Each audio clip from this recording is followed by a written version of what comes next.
Morning, folks. It's Pastor Mike here in the study, and I'm coming to you by way of Psalms 27 again. And in verse number 13, he said, I had fainted unless I had believed to see the goodness of the Lord in the land of the living. That's an interesting thing. He said, I saw God's goodness in the land of the living. He said, but I believed to see God's goodness. In other words, there was faith that produced that kind of sight. The Bible tells us that faith is the substance of things hoped for, the evidence of things not seen. And sometimes we have to believe to see. In other words, we believe God's promises so that we can see a different perspective in contrast to what's going on. Abraham saw that his body was dead and the body of his wife was dead, and yet he believed to see that God could give him a son. Joseph saw himself in prison, and yet he believed to see that God could bring him out of prison. You see, it was faith. It was a faith sight, not a physical sight, that is being talked about here. And the psalmist says, I believe to see. And then the interesting thing here is that what he adds in the next verse, I think, is so crucial to this kind of faith. And he says, wait on the Lord, be of good courage. He shall strengthen thine heart. Wait, I say, on the Lord. Wait on the Lord. What does it mean to wait on the Lord? Some have said, well, it means to serve him. Definitely that's included here.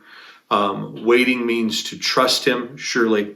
But let's see if we can't define it a little more. I think waiting here is to trust God to act in his time and for his glory.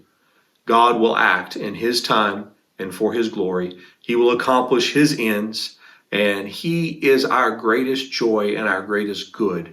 And we can trust his timing. And I know so often in times of waiting, probably the hardest thing for us to do is to wait.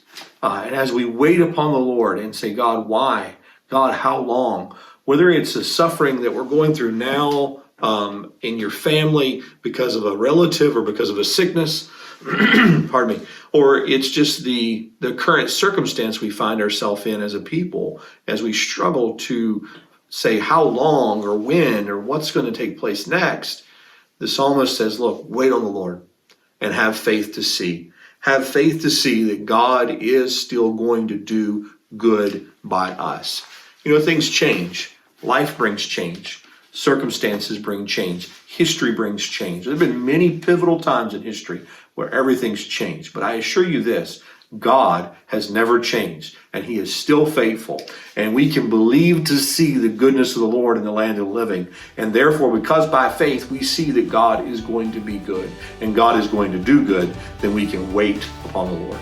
And we can wait cheerfully, we can wait joyfully. Hope this will be an encouragement to you. We'll see you next time in the study. God bless.